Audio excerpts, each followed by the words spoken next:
Are you a noun or a verb? When you ask yourself, who am I? Have you ever wondered who's asking the question? Do you have a soul? What makes you joyful? Do you have a life purpose? Who are you?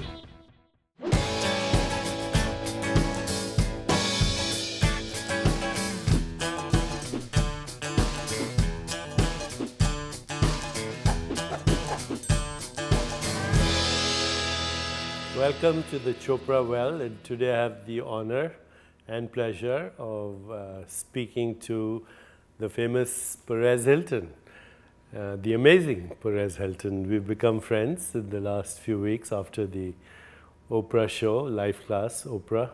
And Perez, it's my honor, and I thank you for having me. And I'm especially excited because we're on the internet, yes, which is a place that I'm at home in, and also because I love YouTube.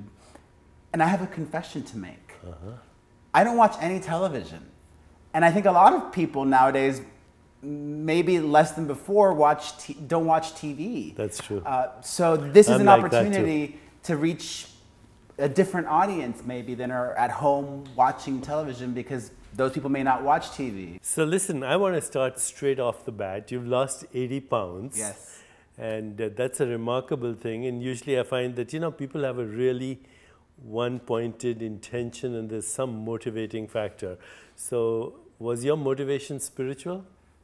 No. What was it? Well, it's been a long process for me. I began in January of 2008. What was your motivation? And the motivation was looking back on the previous year, and I saw that in 2007, I was very sexually frustrated. I basically decided to start getting in shape because I wanted to get laid. So did you get laid? No, but I, as a result of getting in shape, have become happier than I've ever been before, and more confident, and have transformed the energy inside me and the energy around me. So something that I could have never anticipated was a result of a very shallow, superficial intention. But see, I have a theory that it wasn't shallow at all. That my theory is that spiritual energy and sexual energy are the same energy. They're the creative energy of the universe. In the absence of spiritual energy, which is spirit, there's no life. In the absence of sexual energy, there's no life either. So they're the creative energy of the universe, and they only express themselves from different locations. The first is here, and the second is here. But it's just a slight shift in how that energy is expressed. When you're having a sexual experience, you're vulnerable, you have no ego, you are timeless, you are totally exposed. There's a poem of Rumi which says, if you're not naked by now, go back to sleep. And that's a metaphor. The humanity is walking around asleep, and they need to awaken. And so when Rumi says, if you're not naked by now, go back to sleep, he's talking about not just physical nakedness, but emotional and spiritual vulnerability. Okay, and of course it's timeless, and you're not looking at your watch unless you're faking it, right? It's healthy too. Yeah, it's healthy too. In fact, yeah, it's anti-aging. So I think your motivation was not shallow at all. Now you need to fulfill the intention. I know, right? Well, I think talking about it is a good thing. That's right. I mean, all these I'm open. I'm just open now to whatever the world throws my way. Yes. I'm not going to judge things. I'm open and would love a relationship. I don't have one now. Meaningful relationship. But I'm also open to just healthy sexual release too. Good for you. I'm not like, oh, I don't want to do that. I just want a relationship. Yeah. Hey, whatever comes my way, Excellent. I will assess it. And if it's something that I think will be a fun time, then sure. So long as it's not destructive. You know why I think it'll be a much better kind of experience than ever before?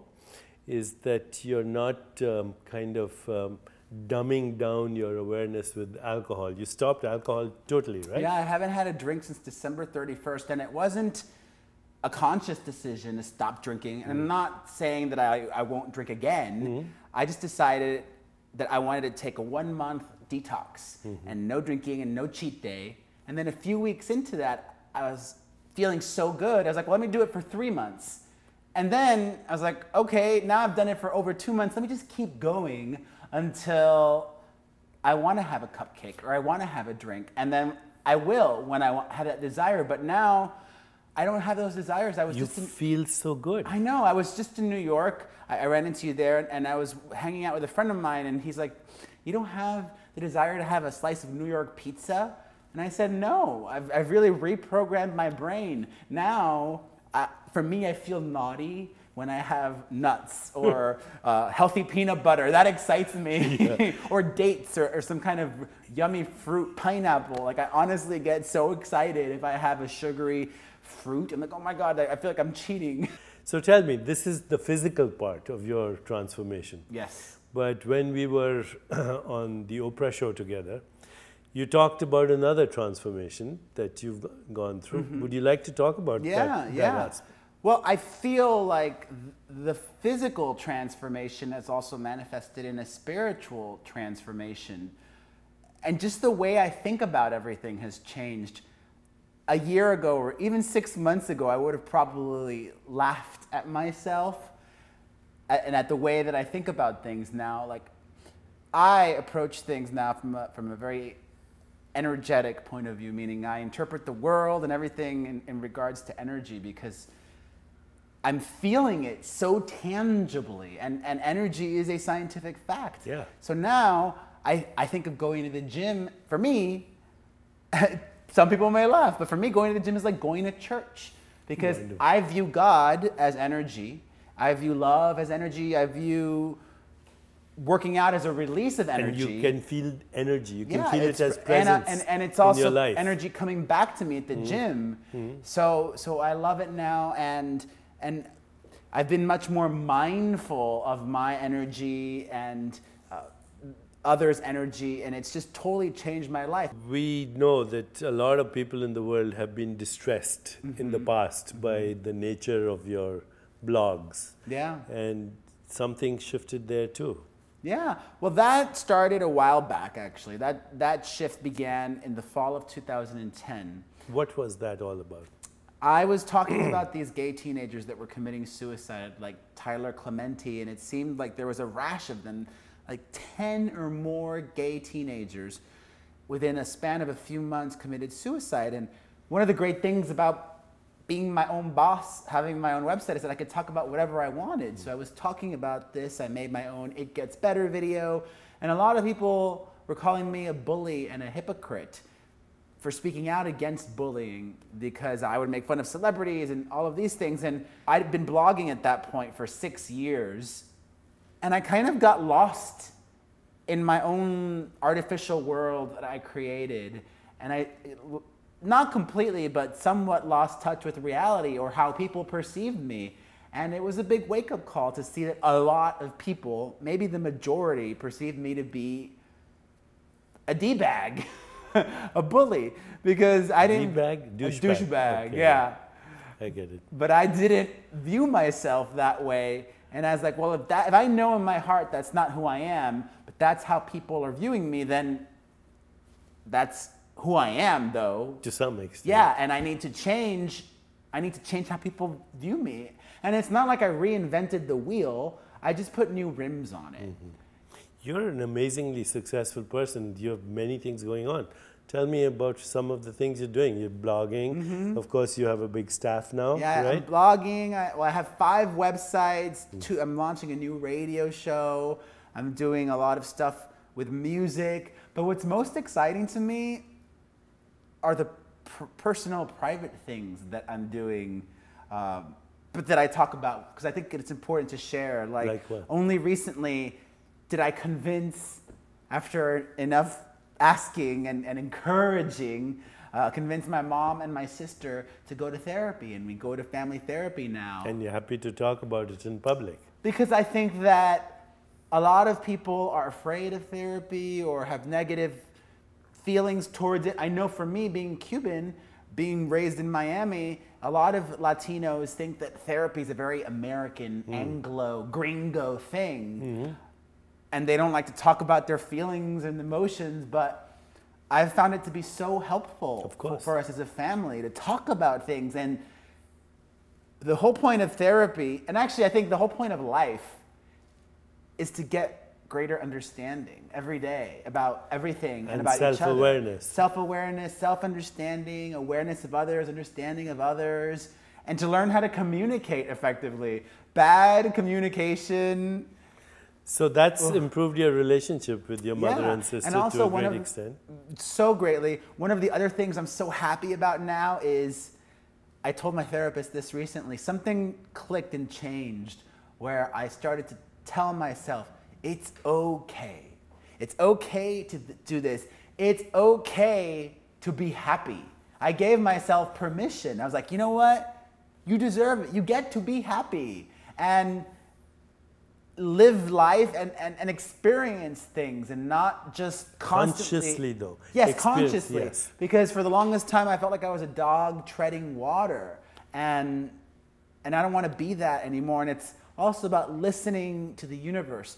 In December, this is a good, since we're on YouTube now, this is a good opportunity for people to seek this out. In December, I was in India for 2 weeks with my family, and on December 25th, there was this teenager from Austin, Texas, named Ben Breedlove, who passed away. And he had made these videos that went viral on YouTube, talking about his previous near-death experiences. This was a teenager who had a heart condition his whole life, and he nearly died about 3 times. And the most recent time was a few weeks before he passed away in early December. And he talked about seeing this white light. And before I experienced this shift in my own life and this spiritual transformation, I always thought people that talked about that were making it up. I thought, oh, people just say that so that they don't feel scared about death anymore. But something clicked in me recently, and I was listening to the universe. I had somebody post the Ben Breedlove videos in December, but I never watched it. But about a month and a half ago, I was somehow drawn to those videos, and I watched them myself, and I just couldn't stop crying, and I was like, no, I believe this now. I believe it 110%, because if you're looking at it in terms of energy, going into a white light to me is positive. We are made of light. Yeah, I mean, but you don't, going to a black light. Physical body is frozen light. That's all it is. But if we're going to a black light or darkness, that would be scary to me. But now I've lost, and this is a very powerful thing. I used to go through my whole life believing that there was something bigger than us, but I always had 1% doubt, and that 1% would kill me. It would eat me up inside. But now it's really been this big weight off my shoulders where I just believe now. And another thing, I've started tweeting these daily thoughts. I call them Perez-isms. I follow you, so I see them. And I don't even take ownership of these thoughts. I feel like a lot of them they're not mine. They're these universal truths almost, or just ideas that have been around for a long time, but that have only been entering my mind recently. They're recycling through your brain. Yeah, exactly. And that now resonate with me in a way that they didn't before. And I love the way that Twitter works. And for me, just putting that thought with a positive intention out there, maybe 3 or 4 people out of the 4 or 5 million approximately that follow me will respond to it in a very powerful way, and maybe a couple hundred will retweet it. Yeah. And that's a very tangible way of spreading positive energy through minimal action every day. You create a pandemic of positive energy. Yes.